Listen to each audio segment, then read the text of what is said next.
At my wife's party, her coworker mocked me in front of everyone. The guest smiled. I smiled back. He had no idea I already had everything I needed to burn his world down, and I was in no rush to strike the match. My name is Winston Keene. I'm 43 years old, and I run a mid-sized media production company in Nashville, Tennessee. Podcasts, live events, brand storytelling. We've built something solid over the past decade. The kind of business that doesn't make headlines but keeps the lights on for 22 employees and their families. I'm proud of that. I married Priya when I was 31. She was 27, sharp, ambitious, the kind of woman who walked into a room and immediately understood its geometry. We had 2 kids, Jonah, now 13, all elbows and quiet intensity, and Nora, 9 years old and the loudest person in any building she enters. For 12 years, I thought we were a team. I was wrong. The night it all broke open, and I don't mean metaphorically, I mean the night the foundation actually shifted beneath my feet, was at Priya's company mixer at the Meridian rooftop downtown. Her employer, a mid-sized brand consultancy called ArcLight Creative, threw these quarterly events. Clients, partners, staff, plus ones. The usual curated crowd of people pretending to like each other while hunting for their next opportunity. I'd been to 4 of these before. They were tolerable if you found the right corner and nursed a decent drink. That night, I found neither. I arrived late. A live event ran long across town, and I drove straight there. Priya was already in the middle of the room, laughing with a group near the bar. She looked good. She always looked good at these things, like she saved a version of herself for public consumption that I rarely got to see at home anymore. I grabbed a drink, loosened my collar, and started making my way toward her. That's when I saw him for the first time. Zane Whitfield, 45, broad-shouldered, the kind of man who wore confidence like a tailored jacket. He stood close to Priya, closer than a colleague has any business standing, and had his hand resting on the bar, just inches from hers. Not touching, just near. The way a man stands when he's already decided something, but is still pretending it's undecided. Priya introduced us without missing a beat. Winston, this is Zane. He's been consulting with our team on the Harlow account. Zane extended his hand and looked at me the way a man looks at a speed bump. Something to note, then moved past. Heard a lot about you, he said, his grip just a beat too firm. The podcast guy, right? I smiled. Among other things. He tilted his head and glanced around the room with the easy arrogance of someone who'd never once doubted his own welcome. Must be a good gig. Low overhead. High margins if you know what you're doing. He paused, then added with a small grin aimed directly at the people standing nearby, though I guess it depends on whether anyone's actually listening. The group around us went quiet for exactly 1 second. Then someone laughed, a short, polite, uncomfortable laugh, and a few others looked away. Priya's smile didn't waver, but her eyes cut sideways for just a fraction of a moment. I caught it. I stood there holding my drink, watching the guests hide their reactions behind sips and sideways glances, and I understood exactly what had just happened. He'd done it deliberately. In front of her colleagues, her clients, her world, he had taken a shot at me just to see how I'd land. I set my glass down slowly and looked at him. You're right, I said, even and unhurried. It does depend on whether anyone's listening. Lucky for me, they are. He held my gaze for a moment. Then he smiled, broader this time, like he'd gotten what he came for, and turned back to the group. I didn't say another word to him that night. I didn't need to. What I needed was to think, because something in the way Priya hadn't defended me, hadn't even blinked, sat in my chest like a splinter. On the drive home, Nora called from her grandmother's house asking if we'd remembered to tape her Saturday cartoons. I said yes, even though I hadn't. Jonah was already asleep when we got in. Priya went to the bathroom, and I sat on the edge of the bed in the dark, still in my jacket. The splinter had become a question, and questions like that don't let you sleep. I gave it 3 days before I did anything. 3 days of watching, listening, keeping my face neutral while my mind worked overtime. Priya didn't notice. That told me something too. On the 4th day, I hired a private investigator. His name was Roy Bassett, mid-50s, former Metro Nashville detective, the kind of man who looked like he'd seen everything twice and stopped being surprised the first time. A colleague had used him in a business dispute 2 years back and vouched for him without hesitation. I called Roy on a Tuesday morning from my car outside the office and told him I needed discreet surveillance on a person of interest connected to my wife. He asked two questions. How long did I want coverage? And did I want photos or full documentation? I said full documentation. He said he'd start Thursday. I felt something shift in me after that call. Not relief. More like the moment before a storm when the air pressure changes and you know what's coming even if you can't see it yet. Thursday came. Friday. Roy sent me a check-in message Saturday afternoon. Good movement. Talk Monday. Monday morning, I was in his office on Demonburn Street by 8:30. Roy set a manila folder on the desk between us, opened it, and slid out 3 printed photographs without ceremony. Zane Whitfield and Priya. A coffee shop on Elliston Place. Tuesday afternoon. She'd told me she had a client lunch downtown. A parking garage on 4th Avenue. Thursday evening. She'd told me she was working late.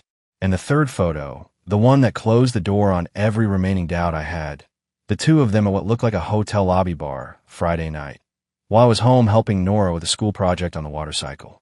I sat with those photographs for a long moment. Roy didn't rush me. How long have you known this guy? He asked finally.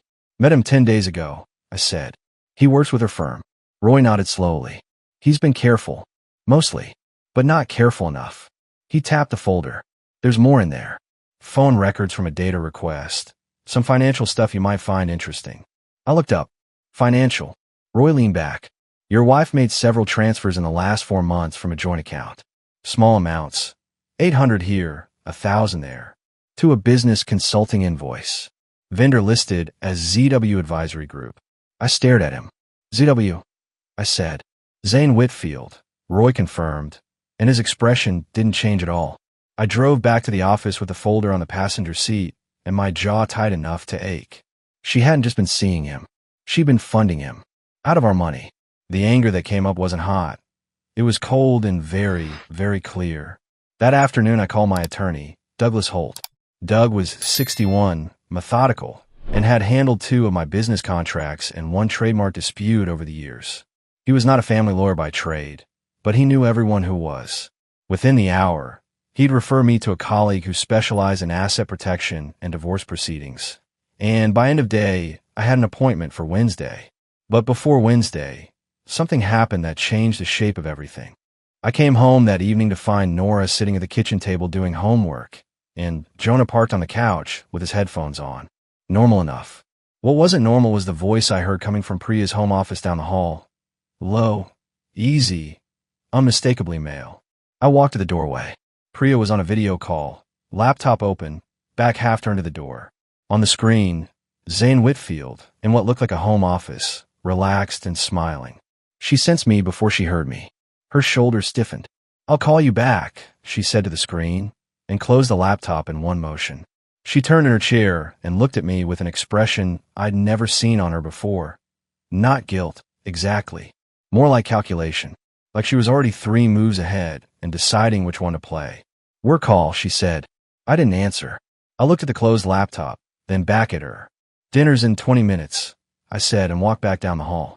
I sat at the table and helped Nora with her multiplication tables while the kitchen timer counted down, and my mind ran through every conversation I needed to have in the next 30 days. Not with Priya. Not yet. With lawyers. With accountants. With Roy Bassett, who I plan to call first thing tomorrow morning. Because Zane Whitfield was about to find out that looking at me like a speed bump was the most expensive mistake he'd ever make. Douglas Holt called me Tuesday morning before I'd even made coffee. Winston, I need you to come in today. Not Wednesday. Today. I was in his office on Charlotte Avenue by 10. Doug was already standing when I walked in, which was unusual. He gestured to the chair across from his desk and closed the door himself instead of asking his assistant to do it. Roy Bassett called me last night, he said, settling into his chair and folding his hands on the desk. He wanted to give you a heads up through me rather than directly. Professional courtesy, he said. I waited. Doug exhaled slowly. Roy received a call 4 days ago from Zane Whitfield's personal attorney. They were fishing, trying to find out if anyone had retained Roy recently for domestic surveillance work. They didn't name you specifically, but Roy said the timing and the description they used were close enough that he wanted you to know immediately. I sat very still. Whitfield knows someone's watching him. He suspects, Doug corrected. There's a difference, but it means he's been careful enough to notice something, or someone tipped him. He paused. Roy is confident his methods were clean. But he can't rule out that Priya noticed a behavioral change in you and said something. I thought about the video call I'd walked in on. Priya closing the laptop. The look on her face. Not guilt, but calculation. She said something. I said flatly. Doug nodded once. Roy's recommendation is to pull back on active surveillance immediately and shift to document collection only. No more physical tailing. Everything through financial records, communication subpoenas, and what you can legally access from shared accounts. I leaned back in the chair and stared at the ceiling for a moment. Then I looked at Doug. Fine. Pull Roy back. But I want everything he has documented and preserved today. Already done, Doug said. There's one more thing. He opened a folder and turned it toward me. Roy flagged something before he pulled back. ZW Advisory Group. The consulting vendor Priya's been paying? Roy ran it through the state business registry. It was registered 8 months ago. One member LLC. Registered agent is a man named Dale Whitfield. Doug tapped the page. Zane's younger brother. I stared at the registration document. The address listed was a UPS store on West End Avenue. It's a shell, I said. Almost certainly, Doug replied. Which means those transfers aren't consulting fees. They're personal payments routed through a fake business entity. That's not a marital issue anymore, Winston. That's potentially wire fraud. I drove back to the office with both hands on the wheel and my mind running clean and fast, the way it does when I'm producing a live event, and 3 things go wrong simultaneously and I have to triage in real time. No panic, just sequencing. First, protect the finances. I called our accountant from the parking garage and had him flag every joint account for monitoring and begin the process of separating my business assets from personal ones. Second, the kids. I called my mother in Brentwood and asked if Jonah and Nora could stay with her the coming weekend. She didn't ask why. She said of course and told me to eat something. Third, Zane Whitfield's upcoming event. I'd seen it on LinkedIn 3 days earlier, a live showcase he was hosting for brand partners and potential investors. A media innovation evening at a venue on 5th Avenue North. 70 guests, catered, presentation heavy. The kind of event where reputations either get built or buried. I had contacts in the Nashville media production world that Zane couldn't begin to match. One of them, a tech coordinator named Felix who did AV setup for half the city's corporate events, confirmed he'd been hired for Zane's showcase. Felix owed me 2 favors from a festival we'd co-produced in 2021. I called him one of them. I didn't ask Felix to do anything dishonest. I asked him to give me access to the event's presentation upload system for 30 minutes the night before the showcase, using the admin credentials the venue used for all their client events. Credentials that, as it turned out, Zane had set using his own birthday. Felix mentioned it offhand with the kind of contempt only a tech professional can summon for that level of carelessness. I built my version of Slide 6 at home, at my kitchen table, after the kids were asleep. No graphic content. No rage. Just time-stamped emails, 2 photographs from Roy's documentation, and a clean screenshot of the ZW Advisory Group registration with Dale Whitfield's name highlighted. Factual. Surgical. Undeniable. I uploaded it at 11:14 on a Thursday night, sitting in a quiet house while Jonah's bedroom light glowed faintly under his door. Then I made myself a cup of coffee, sat back down at the table, and waited for the next day to arrive. The showcase was held on Friday evening. I arrived at 6:45, signed in under a name that wasn't mine, accepted a name badge and a glass of sparkling water from a passing server, and found a position near the back wall with a clear sight line to the presentation screen. The room was everything Zane had designed it to be: dim, warm, expensive looking. 80 people in tailored clothes telling each other how interesting they were. A string quartet played in the corner, which was either sophisticated or overreaching depending on your tolerance for that sort of thing. Zane took the stage at 7:15. He was smooth, I'd give him that. He had the cadence of a man who'd given this particular speech in his head 1,000 times and finally got to say it out loud. Slide 1, vision. Slide 2, market opportunity. Slide 3, the portfolio. Slide 4, growth projections.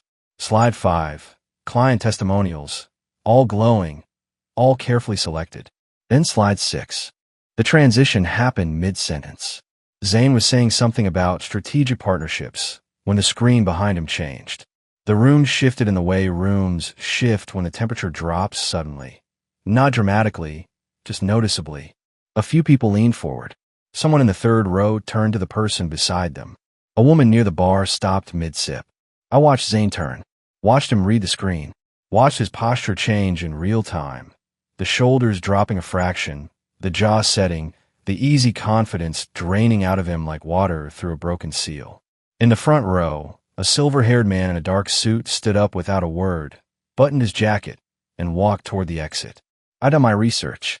That was Gerald Whitfield, Zane's father, the man who'd bankrolled the first 2 years of his son's consulting business. He didn't look at Zane as he passed. That image, a father walking out on his son without a backward glance, was the one I carried with me as I slipped out the side door before the room fully understood what it had just witnessed. Outside, the night air was cool and clean. I walked 2 blocks to where I'd parked, got in, and sat for a moment with my hands in my lap. My phone showed 4 missed calls from Priya. I set it face down on the passenger seat. There was still a great deal left to do. Attorneys, court filings, conversations I wasn't looking forward to. But in that moment, I felt something I hadn't felt in weeks. Solid, like a man standing on ground that belonged to him. I started the car and drove home to my children. My mother didn't ask questions. That was one of the things I'd always loved about her. She opened her front door in Brentwood on a Saturday morning, looked at my face for exactly 2 seconds, and then looked past me at Jonah and Nora climbing out of the back seat. "Who wants pancakes shaped like animals?" she called out over my shoulder. Nora sprinted up the porch steps without answering, which was answer enough. Jonah followed at his usual measured pace, hands in his hoodie pocket, but I caught the small upward pull at the corner of his mouth. I carried their bags inside, kissed my mother on the cheek, and told her I'd be back Sunday evening. She squeezed my arm once, tight, brief, and let me go without a word. I drove back to the city with the windows down and the radio off.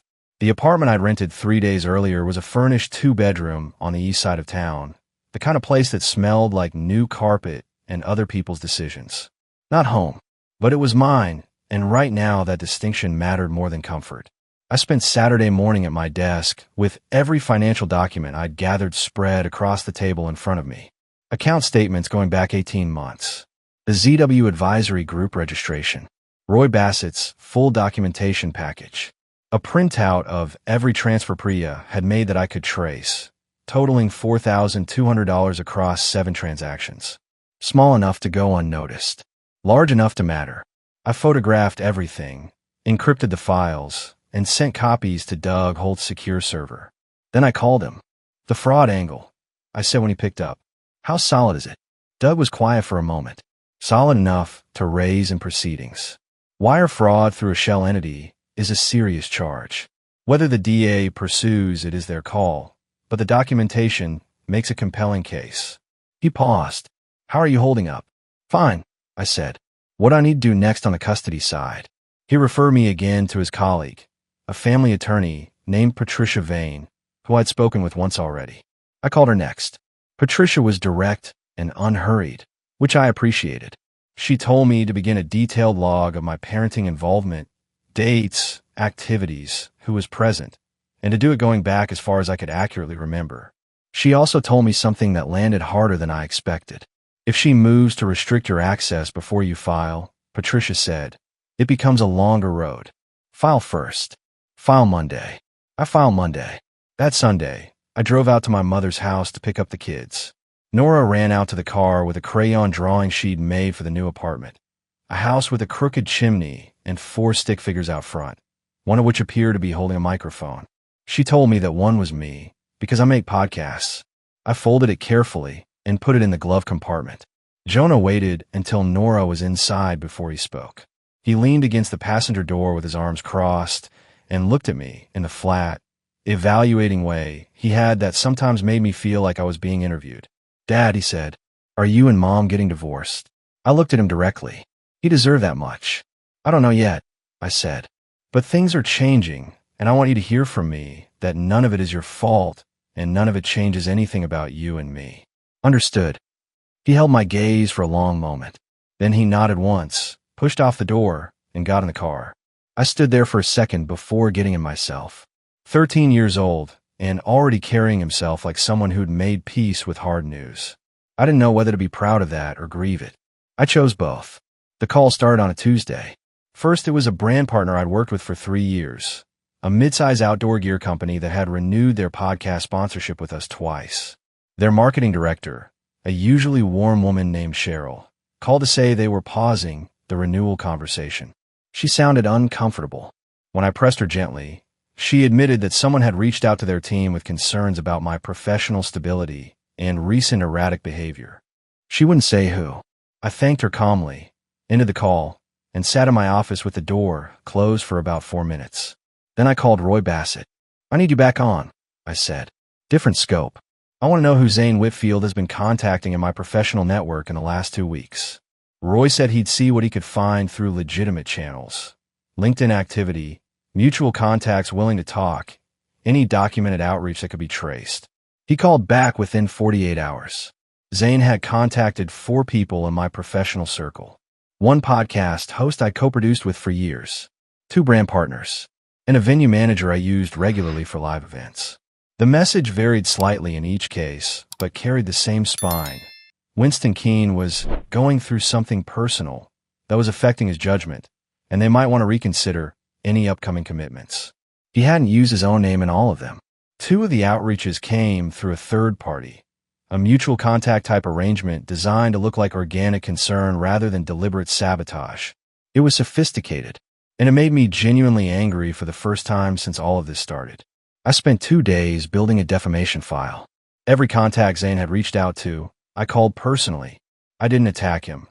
I simply told each person directly that I was aware of a coordinated effort to damage my professional reputation and that I intended to pursue legal remedies. I asked each of them if they'd be willing to document what they'd been told and who had told them. 3 of the 4 said yes immediately. The 4th said they needed to think about it, which was honest and fine. Doug Holt connected me with a litigation attorney named Carl Briggs who handled defamation cases. Carl reviewed the file on a Thursday morning and told me we had a strong foundation for a civil suit. He sent Zane's attorney a formal cease and desist that afternoon. The response came back within 24 hours, a thinly worded denial that essentially admitted the contact had happened while arguing they were protected opinion rather than actionable defamation. Carl called it the legal equivalent of a man caught red-handed claiming he was just admiring the merchandise. I authorized him a file. That evening, I picked up Jonah and Nora from school.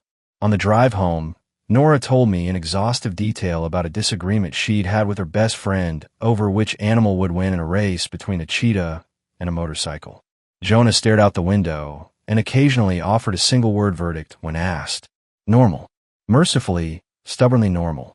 At home, I helped Nora with reading, reviewed Jonah's history project, and made spaghetti for dinner. After the kids were in bed, I sat at the kitchen table with my laptop and spent an hour going through the financial documentation one more time, looking for anything I'd missed. That's when I found it. Buried in a statement from 14 months ago, a transfer I'd originally flagged as a household expense was a payment of $1,800 to an entity called Luminary Brand Partners. I searched the name. The registered agent was the same UPS store on West End Avenue as ZW Advisory Group. Different name. Same address. Same brother. Zane had been running at least 2 shell entities drawing from our accounts. The total, when I added it up, was just over $6,000. I forwarded it to Doug without a single word of commentary. The documentation spoke well enough for itself. Then I closed the laptop, turned off the kitchen light, and went to check on my kids before I went to bed. The message came through on a Thursday evening while I was reviewing contract revisions at my desk. Not a call. A text from a number I didn't recognize, but the name at the end of the message made it unmistakable. You and me. Saturday morning. Centennial Park, East Pavilion, 9 a.m. No lawyers, no cameras, no audience. Just a conversation between 2 men. Come alone or don't come at all. Zane. I read it twice. Then I set my phone face down and finished the paragraph I was working on before I let myself think about it. The rational response was obvious. Ignore it. Forward it to Doug. Let the attorneys add it to the file. That's what a careful man does. That's what a man protecting his legal position does. I thought about the way Zane had looked at me at that rooftop mixer. The hand near Pri is on the bar. The podcast guy comment aimed at the room. The 4 professional contacts he'd poisoned. The $6,000 funneled out of my household through shell companies with his brother's name on them. I texted back one word, fine. Saturday morning, I drove to Centennial Park in jeans and a jacket, parked on the west side, and walked the long way around to give myself time to think. The park was quiet at that hour. A few joggers, a woman walking two dogs, an older man reading on a bench. Nashville in early autumn, cool enough for a jacket, the kind of morning that felt clean and uncomplicated. Zane was already at the pavilion when I arrived. He was standing with his hands in his coat pockets, looking out toward the replica Parthenon like he was posing for something. He turned when he heard my footsteps on the path. "Didn't think you'd show," he said. "Here I am," I replied, and stopped about 6 feet away. He studied me for a moment. Some of the easy arrogance from the rooftop mixer was still there, but underneath it something had shifted. The lawsuit had reached him. The cease and desist had reached him. Gerald Whitfield, walking out of his own son's showcase, had apparently reached the family in ways that were still reverberating. "I want this to stop," he said. "The legal stuff, the filings, all of it." I looked at him steadily. "Then you should have thought about that before you ran a shell company out of my bank account." His jaw tightened. "That was Priya's idea. Then Priya will answer for it separately," I said, "and so will you." He took a step forward. His voice dropped, and the pretense of civility went with it. "You think you're the first guy this has happened to? You think dragging this into court makes you look strong? It makes you look like a man who couldn't keep his wife interested." I didn't move. I didn't raise my voice. I looked at him the way I look at a microphone when the feed drops mid-recording, calm, assessing, already thinking 3 steps ahead. "You came here to rattle me," I said. "That's not a conversation. That's a last move from a man who's out of options." Something shifted in his face then, a flash of something raw, and he closed the remaining distance between us fast. His hand came up toward my collar, and I didn't step back. I caught his wrist, turned my hip into him, and we went sideways into the pavilion railing with enough force to make the whole structure shudder.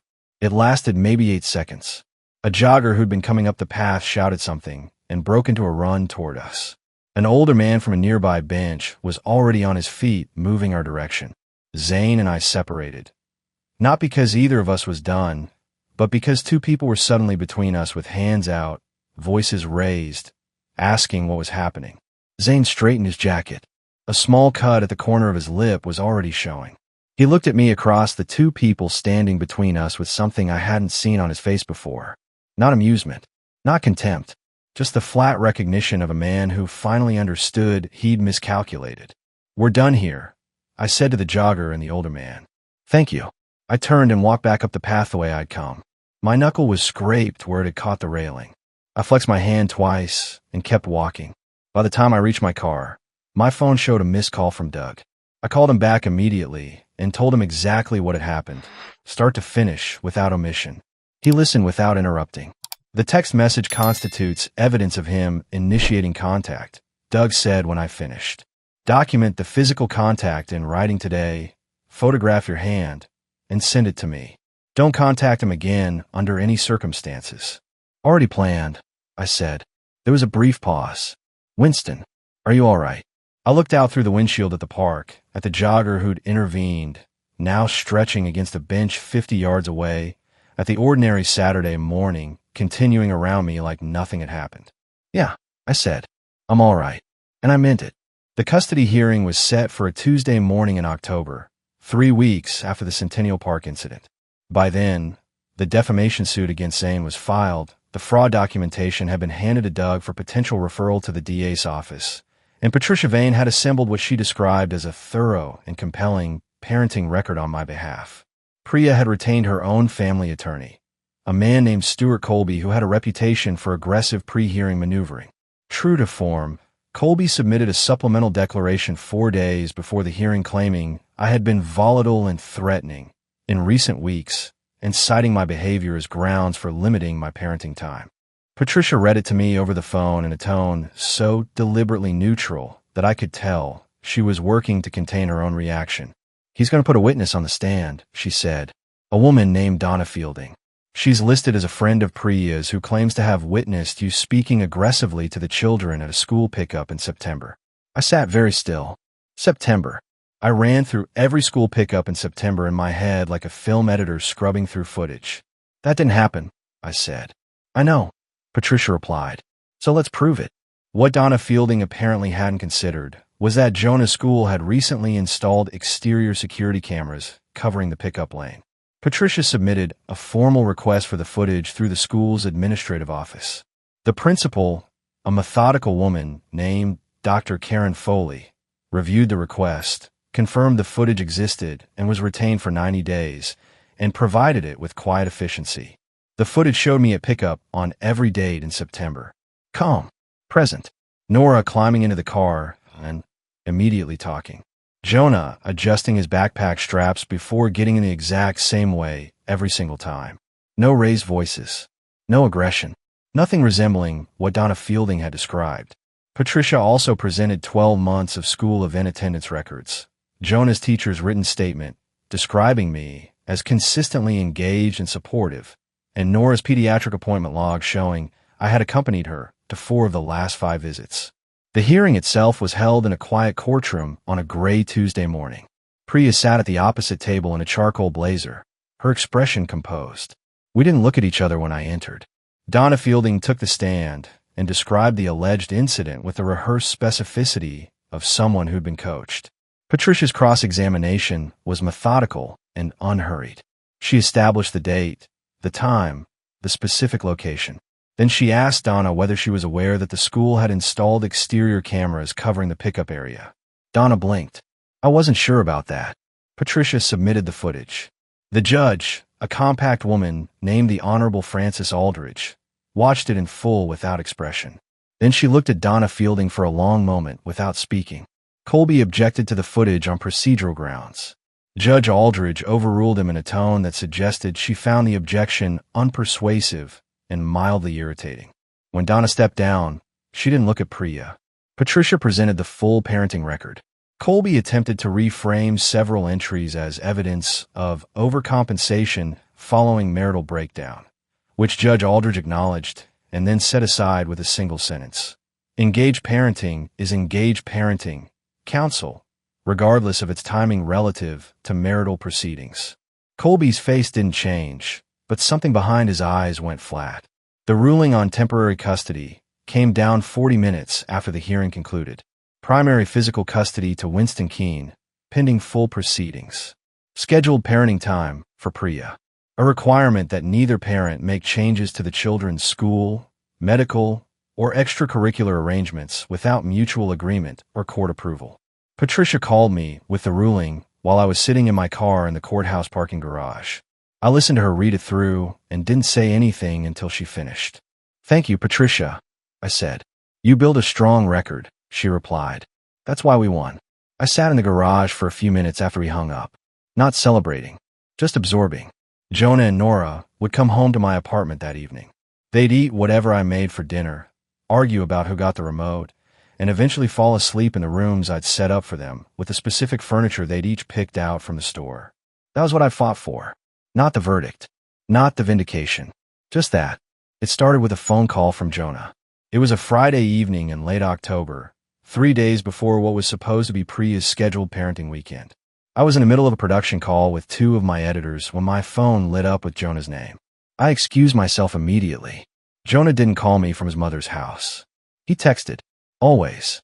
I picked up and heard road noise. Dad.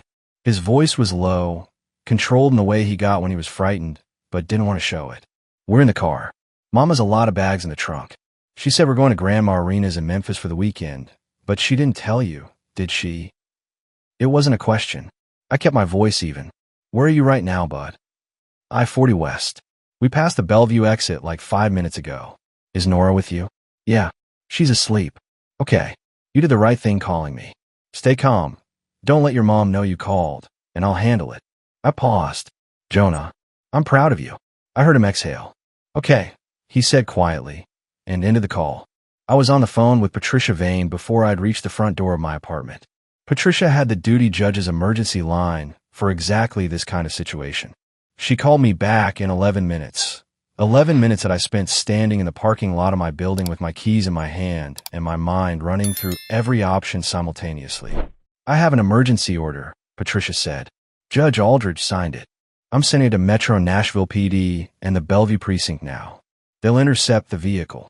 The kids are in the car, I said. I know. The officers are instructed to handle it calmly. They'll pull her over, confirm the children are present, and inform her of the order. No drama, if it can be avoided. It took 40 minutes. 40 minutes of driving west on I-40 myself. Not because I needed to be there, but because I couldn't sit still. Patricia called me when it was done. Priya had been pulled over near the Dixon County line. The officer had been professional. She had not been arrested. The order required she return the children to Nashville and surrender her passport, pending the full custody hearing. She had complied without incident, which Patricia told me was legally smart, even if it was personally humiliating. I turned around at a rest stop and drove back. I met Jonah and Nora at Patricia's office, where they'd been brought by a family services officer while Priya's situation was processed. Nora was awake by then, sitting on a leather couch eating a granola bar someone had found for her, looking more annoyed than frightened. Jonah was standing near the window with his arms crossed, watching the parking lot. When I walked in, Nora climbed off the couch and walked into my side without a word. I put my arm around her and held on. Jonah looked at me and said, "I knew something was wrong when she packed the good suitcases." I almost laughed. 13 years old and reading luggage as evidence. He was going to be formidable someday. I took them home. I made grilled cheese and tomato soup, Nora's specific request, and we watched half of an animated film before she fell asleep on the couch, and Jonah retreated to his room. I sat in the kitchen afterward with a cup of coffee and the quiet understanding that what Priya had just done had changed her legal position irrevocably. Patricia confirmed it the following Monday. Judge Aldridge's response to the attempted relocation was swift and unambiguous. Priya's parenting time was reduced to supervised visits pending the full proceedings. Her attorney, Stuart Colby, filed an objection that Judge Aldridge denied in 4 sentences. And in the background, moving quietly through the machinery of federal law, the DA's office had received Doug's referral on the shell company fraud. An investigator had made contact with Doug the previous week. That process would take months, but it had started, and it was going to reach its conclusion whether Priya was in Nashville or Memphis or anywhere else she thought she could run to. That evening I sat at the kitchen table while both kids were doing homework and thought about how close I'd come to losing them. Not in the dramatic way, not in the courtroom, but in the quiet, ordinary way that happens when someone simply drives away and doesn't come back. Jonah had stopped that. A 13-year-old boy with a phone and the presence of mind to use it.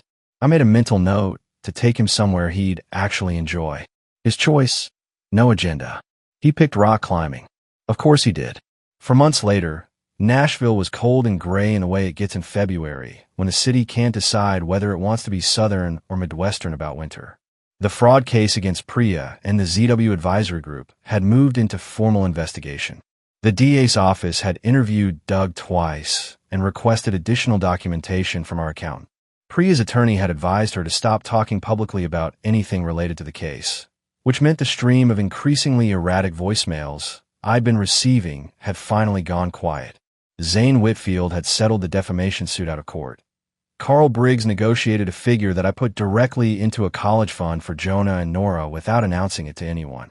Gerald Whitfield had reportedly cut off financial support to Zane's consulting business entirely following the showcase collapse. As far as I could tell, Zane was attempting to rebuild something smaller and quieter in another city. I wish him exactly as much luck as he deserved. The divorce was finalized in January. The asset division took longer than it should have, primarily because Priya's attorneys tried 3 separate maneuvers to reclassify portions of my business revenue as marital property. Each one failed. Patricia secured the custody arrangement we'd won at the preliminary hearing as the permanent order. Primary physical custody to me. Scheduled parenting time for Priya. Supervised until the fraud proceedings concluded. The company had a strong quarter. 2 new podcast clients, a live event deal with a regional music festival that I've been courting for 18 months, and a speaking engagement referral that turned into a consulting contract. The brand partner Zane had poisoned had all returned, 3 of them with apologies that I accepted without ceremony. The work was good. The team was solid. Life, in the professional sense, had not only recovered but moved forward. The kids were doing well. Jonah had joined a robotics club at school and came home on meeting days with paint on his hands and opinions about circuit design. Nora had decided she wanted to be a marine biologist or a country singer, and she wasn't ruling anything out. She'd also started keeping a journal, filling it with drawings and observations about the world in the specific, earnest way of 9-year-olds who were paying close attention. On a Saturday in mid-February, I took them both to the Tennessee Aquarium in Chattanooga. Nora's idea. She'd been asking since November, and I'd finally clear the calendar. We drove down early, Nora narrating the highway landscape the entire way while Jonah read, and occasionally looked up to correct a factual error in whatever she was saying. The aquarium was everything she'd hoped for. She stood in front of the jellyfish tank for a solid 12 minutes without speaking, which may have been the longest she'd gone without speaking since birth. Jonah got genuinely absorbed in a river otters exhibit and tried to explain otter territorial behavior to Nora with the focused intensity he brought to everything he cared about. I stood back and watched them. On the way home, Nora fell asleep in the back seat before we'd left the Chattanooga city limits. Jonah stayed awake, watching the highway scroll past in the dark. About an hour into the drive, he said, without turning from the window, "Dad, I think things are better now." I looked at him in the rearview mirror. "Yeah," I said. "I think so too." He nodded and went back to the window. I drove the rest of the way home, listening to the road and my daughter breathing in the back seat. And I thought about what it takes to rebuild something after it's been taken apart. Not the legal mechanics of it, not the strategy, just the daily, unglamorous work of showing up, making dinner, helping with homework, watching animated films you've already seen, being present for the ordinary moments that aren't memorable except that they're everything. I'd spent 12 years building a marriage that turned out to be built on someone else's terms. I wasn't doing that again, whatever came next. And there would be a next, someday, when the time was right. It would be built on ground I'd chosen and clear myself. The Nashville skyline appeared on the horizon. I took the exit I knew by heart and drove my children home.